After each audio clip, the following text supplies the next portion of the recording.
আসসালামু আলাইকুম। কি বাউন্ডারের বেটাত কি অবস্থা? আসুনি বালাপুরা।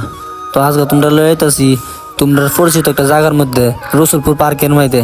তো আয়ো তোমরা লয়ে যায় রসুলপুর পার্কের মধ্যে। যাইতে যাইতে তোমরা আমি জায়গার লোকেশনটা জানাই দেই। অনেকে হয়তো এই জায়গাটা চিনে, এটা সুপরিচিত একটা জায়গা, কিন্তু সবাই তো আর এটা চিনে না। যারা যারা চিনে না হ্যাঁ উদ্দেশ্য আর কি লোকেশনটা কইতাছি। এটা নবীনগর থানার মধ্যে পড়ছে, আমরা বানবেড়া জেলার মধ্যে ওই রসুলপুর পার্ক নামে পরিচিত এটা। তো আপনারা সবাই যেন আইবেন। তো লোকেশন কইতে কইতে আমি ওইটার ভিতরে ঢুকে গেছি গা। তো প্রথম ঢুকে সারি দেখলাম মানুষের অনেক মেলাটার ভিতরে। তো আজকে এই জায়গাটার মধ্যে অনেক মানুষের ভিড় জমাইছে, জায়গাটা দেখতেও সুন্দর হই। তো ঘুরা ঘিরা জায়গাটা দেখতাছি, নাগরদোলা আছে, সরকি আছে, এই আরো সুন্দর সুন্দর জায়গা, হেলা টেলার জায়গা আছে আর কি এর মধ্যে। তো জায়গাটা দেখলাম, এক কথায় ভালো লাগছে। ঘুরা ঘিরা সব জায়গা দেখতাছি, আরো কিছু দেওয়ানের বাকি আছে, সামনে দেখে দেখুন। তো মেলা দেখতে দেখতে এসে একটা ভূতের বাড়ির সাথে দেখা হয়ে গেছে গা।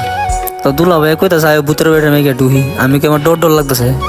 তারপর টিকিট কেটে সেটা অবশ্যই সে ঢুকলাম ভূতের বাড়ি। বাবারে বাবাটার ভিতরে ভূতের বাড়ি, তো ভূতের বাড়ি অরিজিনাল ভূতের বাড়ি। মুভির মধ্যে দেখতাম, মানে বাস্তবে আজ ঢুকা দেখলাম বাইরে বাইজি ভয়ঙ্কর এক বড় গাতার মধ্যে ফরে যেতাম গাছলাম আমি। বাঁচাইছি আল্লাহ। আচ্ছা জিডি হোক, ভূতের বাড়িতে কোনো মতে রক্ষা টক্কা পায় সেটা বাইরেতেছি। দেখছুনি অবস্থাটা ভাই, আর ই বাবারে অনেক ভয়ানক। আল্লাহ বাঁচাই আনছে। তো তোমরা সবাই আইবা মেলাটার মধ্যে আয় ঘুরা গেরা দেখবা, কিন্তু আমার তো ভূতের বাইত করে আমি ঢুকো না, ঢুকলে বিপদে ঘুরে যাইবা। তো ভিডিওটা ভালো বা খারাপ লাগলে তোমরা একটা মন্তব্য করে যাইবা। সেই পর্যন্ত সবাই ভালো থাকবা। আসসালামু আলাইকুম।